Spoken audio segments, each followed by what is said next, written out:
Boa tarde, irmãos. É uma alegria estar aqui. Saúdo-vos com a paz de Cristo. Agradeço ao pastor Sidney, a comissão organizadora da Target, por me convidar. Meu nome é Eliseu, sou membro aqui da Igreja Batista Memorial de Alphaville. E eu sempre gosto de lembrar a primeira vez que eu vim aqui, porque que a gente acabou, a Cris, minha esposa e eu viemos para cá. Uma coisa que me chamou muita atenção, que tinha uma faixa escrita na entrada, que era a seguinte: uma igreja em construção para pessoas em construção. Eu falei, isso é para mim. Eu estou em construção, estou muito longe de terminar, de completar. E eu gostei muito dessa frase, essa frase me marcou. E nessa tarde, eu gostaria de falar sobre, dentro do tema Vida Abundante, mas especificamente como que a gente pode ter a vida abundante mesmo em meio às decepções, às frustrações. Eu sou psicólogo e boa parte do meu trabalho é lidar com pessoas que chegam extremamente frustradas, feridas, decepcionadas. Decepcionadas com familiares, decepcionadas no ambiente de trabalho, decepcionadas consigo mesma, decepcionadas com a igreja e assim por diante. E eu penso muito que termos uma vida abundante envolve aprendermos a lidar com as decepções, com as feridas e com as frustrações. E para falar sobre isso, como eu sou psicólogo, talvez a gente vai ter uma inclinação um pouco mais para a psicologia, mas eu gostaria primeiro de fazer uma audiodescrição de mim. A audiodescrição é um procedimento que normalmente se usa quando você tem pessoas cegas ou de baixa visão no auditório, ou quando elas vão assistir em casa uma transmissão. Tipicamente envolve você falar de si mesmo. Então eu sou um homem, 1,85 m, eu sou magro, eu sou moreno, eu estou usando uma camisa preta, uma calça preta, tenho cabelo crespo, tenho uma entrada, não chega a ser uma careca, né, cabelo curto, e esse sou mais ou menos eu. Por que fazer uma audiodescrição? Qual que é a relevância disso? Vocês não precisam que me enxergam dessa audiodescrição. Mas uma pessoa que não me enxerga, ao ouvir essa audiodescrição, ela começa a ter uma imagem mental de como eu sou. Ela consegue agora fazer algumas inferências, consegue ter algumas concepções da pessoa que está conversando com ela. E a gente chama essas imagens que a gente forma de imagens mentais, ou representações mentais, ou concepções que a gente carrega na nossa mente. Mas essa descrição que eu fiz de mim não é suficiente para me caracterizar completamente. Se essa pessoa cega chegasse perto de mim e pudesse tocar no meu cabelo, tocar no meu rosto, tocar nos meus óculos, a concepção que ela tem de mim mudaria. Ficaria uma concepção melhor, uma representação melhor. Se ela pudesse sentir o meu cheiro, se ela pudesse sentir o meu hálito, a concepção dela iria cada vez mais se aperfeiçoando, se aprimorando. E essa ideia de representação mental, de concepção, de ideias que criamos, ela é fundamental na nossa vida. Termos ideias sobre como as coisas são, nos ajuda a prevermos, nos ajuda a explicarmos comportamentos. Se eu sei que o pastor Sidney é um cara expansivo, alegre, comunicativo, eu me comporto com ele de um jeito. Se eu sei que a Fernanda tem outro padrão, eu vou me comportar com ela de outra forma. Então nós precisamos criar e criamos representações do mundo na nossa mente. Essas representações envolvem, então, estimar como as pessoas vão se comportar. Mas também envolve pensarmos como podemos nos deslocar no espaço. Se você fechar os olhos e imaginar como que a tua casa, e como que você faria para sair do teu quarto e ir até a cozinha e pegar um copo de água tudo completamente escuro, você conseguiria ter uma ideia. Você conseguiria chegar até a geladeira e abrir, tudo completamente escuro, porque você tem uma representação. E muito provavelmente, talvez chegando perto da sala, você iria encostar na mesa, ou tatear a mesa e saberia que está próximo da cozinha. De uma certa forma, os nossos relacionamentos são dessa maneira. Eu tenho uma previsão de que quando eu vou chegar em casa, eu vou encontrar a Cris e vou encontrar a minha filha Rebeca. Isso me ajuda a prever o comportamento. Mas, se eu ficasse viúvo, a minha representação mental da minha casa seria encontrar a Cris. Mas eu chegaria lá e não encontraria a Cris. Se eu perco o meu trabalho, a minha representação mental é de segunda-feira de manhã pegar e ir para o trabalho. Mas chegando lá, eu não tenho como fazer isso. Se eu tenho uma representação mental de que o meu filho moraria comigo, ele mudou, foi para outro lugar, ou casou, essas representações, elas mudam. Então, o mundo está mudando constantemente e nós precisamos mudar essas representações. Na pandemia, foi um exemplo claro e clássico em que as nossas representações não serviam mais. Precisamos nos adaptar a home office, precisamos nos adaptar a ter os nossos filhos estudando em casa, precisamos organizar toda a nossa mente para se encaixar com essa nova realidade. Eu não sei quanto a vocês, para mim aquele período foi um período muito difícil, muito duro, né? Essas adaptações foram complexas. E uma das alternativas que a gente foi criando naquele período foi tentar encontrar familiares, mesmo que fossem à distância, né? Então a gente passava, por exemplo, na casa dos meus pais, ficávamos no portão e os meus pais lá dentro, né? Davam um tchau, deixavam uma comida, ou pegavam uma comida sem poder abraçar, sem poder tocar. E num desses encontros com uma distância segura, era um domingo de manhã, e naquele período os cultos estavam sendo gravados e eram transmitidos. E o meu pai, na época com 80 anos, ele ainda era pastor titular da igreja, e ele estava se desdobrando para adaptar os sermões àquela modalidade de culto, né? Gravar o culto. E minha mãe, esposa de pastor, empolgada e apoiadora, falou assim para a gente: olha, o culto hoje à noite vai ser muito bom, assistam lá. E a Rebeca, de 5 anos, nossa filha, estava ali no portão e ficou ouvindo a minha mãe falar disso. E a minha mãe falou assim: ó, o culto é muito bom porque teu pai vai falar sobre Noé. A Rebeca, minha filha, de 5 anos, conhecia a história de Noé. E ela ficou muito empolgada. Pai, vamos assistir o culto então hoje à noite sobre a Noé que o vovô vai pregar. E fomos para casa, almoçamos, e quando deu o horário do culto, nós sentamos para assistir o culto. A Cris, a Rebeca e eu, com o tablet aberto. E aí o sermão, vindo pela internet, começou falando sobre Noé, mas o texto que foi lido foi o capítulo 9, versículos 20 a 23 de Gênesis. Não sei se vocês conhecem esse texto, mas fala o seguinte: sendo Noé lavrador, passou a plantar uma vinha, bebendo do vinho, embriagou-se e se pôs nu dentro da sua tenda. Cã, pai de Canaã, vendo a nudez do pai, fê-lo saber fora a seus 2 irmãos. Então Sem e Jafé tomaram uma capa, puseram-na sobre os próprios ombros de ambos e, andando de costas, rostos desviados, cobriram a nudez do pai sem que a vissem. Se ele estivesse vendo uma televisão, um programa, e aparece uma cena constrangedora, rapidamente você muda de canal, né? Mas era um sermão, com uma criança de 5 anos do lado. Ela começou a ouvir isso, arregalou o olhão e fez a seguinte pergunta: papai, esse é o nosso Noé?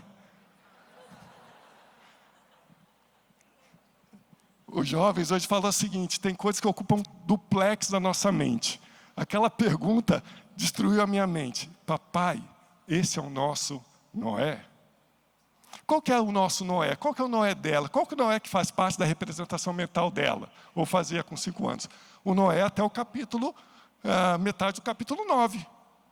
Todos nós conhecemos a história, quando Noé é chamado, sabemos da integridade de Noé, das coisas belas que ele fez, da coragem dele, e assim por diante. Estava tudo bem, tudo ótimo. Esse era o nosso Noé. E aí, eu não sou teólogo, mas às vezes, Sandro, para pensar naquele pessoal que fala que a Bíblia tem que ser reescrita, né, na hora eu pensei: caramba, se não tivesse esse versículo aí, ficaria mais fácil, né? Mas tem uma coisa importante aí, né? Eu comecei a pensar, né, na hora eu não soube responder. Eu falei, é o nosso Noé. Mas por que o nosso Noé tinha feito isso? Eu ainda estava em dificuldades. E eu pensei assim, caramba, vai ficar mais difícil daqui para frente. Porque elas sabem a história do Davi, que derrotou Golias, mas não sabem ainda a história de Urias. Não sabem a história de Batseba. Daqui a pouco, esse é o nosso Davi? Mais para frente vai chegar Salomão, um cara sábio, né? E toma umas decisões completamente erradas. Papai, esse é o nosso Salomão? E eu fiquei pensando assim, será que um dia ela vai chegar para mim e falar, papai, esse é o meu pai? Porque ela descobriu alguma coisa que a decepcionou, ou porque eu fiz alguma coisa que a decepcionou, né? E aí a gente começa a pensar e tentar entender o que acontece quando a gente sofre uma decepção. Ver uma menina de 5 anos completamente decepcionada com a história, que depois ela vai compreender melhor, remete à ideia de que a decepção ela vai se caracterizar por uma quebra das expectativas que temos. Ela vai se caracterizar como uma ruptura da realidade com o nosso sistema de crenças. E quando isso ocorre, nós às vezes lidamos de formas muito distintas. Uma forma comum de lidarmos com a decepção é a tristeza. Ela ficou triste ao saber que aquele nosso Noé tinha feito isso. Outra forma comum, emocional, de lidar com decepção é a raiva. Outra forma poderia ser anular aquilo. Vou esquecer isso aí. Nós temos formas de lidar com as decepções. Essas formas são naturais, fazem parte da nossa vida, né? E tipicamente é isso que ocorre. Eu posso ter uma ideia do meu casamento, quando eu estou solteiro. E eu caso e não ocorre aquilo que eu sonhei, aquilo que eu imaginei. Tem uma decepção. Passei no processo seletivo para uma empresa e começo a trabalhar lá, e aquilo que eu sonhei depois eu vou ver que não é uma realidade que se confirma. Eu tive um sonho sobre o meu filho, sobre o casamento dele, e depois ele vem e fala que ele é homossexual. Eu tive sonhos como pastor de uma igreja, em que as pessoas me ouviriam, aprenderiam comigo, me seguiriam, me respeitariam. E depois a realidade se mostra de outra forma. Essa quebra de expectativa, ela vai caracterizar muito as decepções. Mas o texto bíblico, ele é muito interessante, essa passagem que a gente leu, porque toca em pontos centrais da nossa identidade, das nossas relações familiares, daquilo que nos machuca, daquilo que nos fere e como podemos reagir. A situação, esse texto bíblico começa descrevendo que Noé planta uma vinha. Muito provavelmente era uma novidade para ele. Ele faz vinho. Muito provavelmente também era novidade para ele. E ele bebe e se embriaga. E certamente é novidade para ele, né? E a decepção que os filhos têm, né, é fruto de uma novidade, não é uma falta de caráter de Noé, né? Ele vem vindo muito bem. Ele é um homem escolhido por Deus. Depois vai ser citado em Hebreus 11 como um dos heróis da fé. Mas ele comete um erro grave, um erro sério, né, que vai ter implicações depois na própria família dele. Mas o que esse texto nos mostra sobre decepções, né? Algumas estratégias, alguns aspectos são fundamentais. Primeiro, a questão da maturidade. O filho que vê o pai bêbado, primeiro é Cã. E a gente aprende a sequência, né? Sem, Cã e Jafé. Eu pensava que Sem era o mais velho, Cã do meio e Jafé é o caçula. Mas depois o texto vai informar que não, que Cã é o filho caçula. É o mais inexperiente, é o menos vivido, é o mais ingênuo, talvez. E talvez até o mais mimado, o mais malicioso, o menos sábio. E Cã tem uma postura que vai diferir radicalmente dos irmãos. A Bíblia não detalha por que depois Noé, ou o comportamento de Cã, foi tão abominável assim. Mas certamente Cã não chegou para os irmãos e falou, olha pessoal, papai está numa situação constrangedora, vamos lá ajudá-lo. Muito provavelmente ele chegou com uma forma jocosa, de uma forma a ridicularizar o pai, pelo fato de ter bebido, pelo fato de estar nu. E a nudez paterna naquele contexto era algo muito grave, muito sério.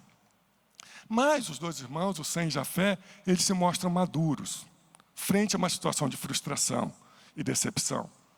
Sem Jafé também eles tinham uma ideia do pai, como nós tínhamos, como nós temos até aquele trecho da Bíblia, né? Noé vem realizando boas coisas, só que a postura deles foi resolver o problema, procurar uma solução. Então a maturidade, ela faz parte da vida cristã. Nós crescemos, nós aprendemos, nós desenvolvemos, nós mudamos as nossas concepções. Eu fico feliz de imaginar que a Rebeca, minha filha, teve aquela decepção. Mas a visão que ela tem hoje de Deus com 10 anos e do cuidado de Deus, da restauração de Deus, foi modificada. É uma visão que contempla perdão, que contempla restauração, que contempla arrependimento. Então, a maturidade, ela faz parte do processo cristão.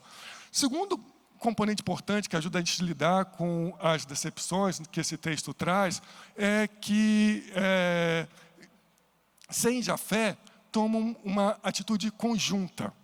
Enquanto Cã está sozinho, Sem e Jafé, muito provavelmente, eles pensam numa estratégia. Eles compartilham, eles conversam sobre estratégias de lidar com aquela situação de decepção e de frustração. Isso ensina para a gente o princípio importante do convívio para lidarmos com situações de decepção. A importância da conversa, a importância de ouvirmos, a importância de estarmos com outras pessoas para que a gente supere as experiências de decepção. E o terceiro componente importante que esse texto nos ensina sobre a ação de Sem e Jafé é que eles tomam uma ação com propósito. E uma ação com propósito de resolver aquele problema. Eles pegam a capa, colocam nos ombros, vão de costas para cobrir a nudez do pai. Essa ação deles nos ajuda, tem um princípio muito importante que ajuda a gente a lidar com a decepção, que é considerar a dignidade daquela pessoa, daquela situação que eventualmente nos decepcionou. Eles não foram como Cã. Eles consideraram o pai como digno, como merecedor de cuidado, como merecedor de atenção.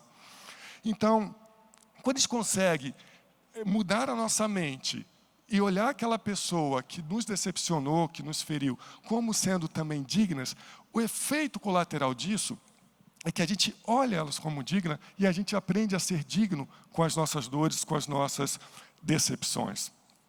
Então, o texto que decepcionou nos ensinou fortemente sobre a decepção. E quando a gente fala sobre decepção e feridas, a experiência de consultório mostra uma coisa que às vezes a gente fala como sendo verdadeiro, que não é verdade, que o tempo cura tudo. Certamente você já ouviu essa expressão, o tempo cura, isso vai passar com o tempo. Se tem uma coisa que o tempo não cura, é mágoa. Um dia eu estava conversando com uma pessoa e ela estava contando uma situação que alguém tinha ferido ela, que ela estava muito machucada, muito decepcionada. E ela contou aqui, eu falei, nossa, esses dias aconteceu isso. E uma hora eu perguntei para ela, mas quando que foi isso? 25 anos atrás. A experiência de dor e decepção, ela vinha carregando há 25 anos com a mesma intensidade. O tempo sozinho não cura. Então a gente às vezes carrega dores, não encara essas dores como se elas fossem resolver sozinho. O que cura, o caso das decepções? O que ajuda a curar é você poder falar sobre elas e você poder ter ações com propósito que ajudem a resolver isso. Estávamos numa mesa redonda agora há pouco e uma das respostas de um palestrante foi, olha, eu tinha uma raiva do meu pai. A gente viu também o David Gibbon falando isso de manhã. E o que curou foi o convívio, novas interações, novas memórias. Então, essa postura, a posição com a ideia de que o tempo cura, não é suficiente. No contexto cristão, a gente fala muito de perdão, e a gente entende sobre perdão. No contexto da psicologia, também a gente fala sobre perdão, a importância do perdão para que a gente possa ir adiante. E o termo perdoar, ele é bem interessante, porque ele é a junção de duas estruturas gramaticais, a raiz per e doar, que remete à ideia de doar, mas doar com saturação. O termo per em química é de saturação, então permanganato de potássio. Tem o manganato de potássio e tem o permanganato de potássio, onde você coloca até saturar completamente. O perdoar envolve esse componente de você doar além daquilo que seria esperado. E perdoar, na psicologia, a gente trata muito como sendo uma habilidade cognitiva e emocional. Perdoar envolve a tomada de perspectiva do outro, entender as motivações do outro, entender o sofrimento do outro, entender por que essa outra pessoa eventualmente tomou essa decisão, tomou esse outro caminho. Então, dessa forma, o perdoar tem esse componente que envolve uma abstração, envolve uma tomada de perspectiva do que eventualmente levou a outra pessoa a fazer aquilo. Muitas vezes a gente vai ver, no texto que a gente leu, que entender que Noé não conhecia talvez o vinho, os efeitos maléficos do vinho, nos ajuda a perdoar. É mais facilmente nos colocarmos no lugar do outro. Entender que uma criança errou, que nós erramos em uma determinada fase da vida, ajuda a gente a se colocar no lugar quando a gente tinha 14, 15, 16, 17, 18 anos e se perdoar porque tem uma outra perspectiva agora. São desafios que nós temos, são desafios que nós carregamos, como podemos perdoar, como podemos lidar com feridas que foram causadas a gente em função das decepções, mas também como podemos lidar com feridas que causamos no outro a partir das decepções. E o que eu queria deixar registrado é que isso envolve uma mudança de mentalidade, uma mudança de crenças, uma mudança de postura, que ajudem a gente a lidar melhor com esses problemas. Mas para finalizar, na psicologia, a gente fala desses mapas mentais, dessas representações mentais, que ajudam a gente a entender o nosso comportamento. No entanto, tem muitas situações que a gente não vai se decepcionar se a gente tiver um sistema de crenças e valores e de explicação muito sólido, muito constante, muito rígido. E muitas vezes, quando eu sou decepcionado, quando eu decepciono, quando eu me sinto ferido e quando eu firo, e eu levo o tempo para processar isso, há uma âncora, há um sistema de crença, há uma representação que sempre me apoia. É voltar para a ideia central de que nós temos uma referência fixa em que podemos apoiar a nossa fé. Tem um hino antigo do cantor cristão, está fazendo quase 100 anos, foi escrito em 1836, do Walter Moltke, que fala assim: em nada ponho a minha fé, senão na graça de Jesus, no sacrifício remidor, no sangue do bom Salvador. E a minha fé e o meu amor estão firmados no Senhor, estão firmados no Senhor. E quando enfim o clarear, irei com ele me encontrar, e gozarei da redenção com os salvos que lá estão. Essa é a nossa oração, essa é a nossa certeza, ainda que as nossas concepções mentais mudem, tem uma que não muda, que é a certeza que vamos estar com o nosso Senhor quando o clarim soar. Que Deus nos abençoe.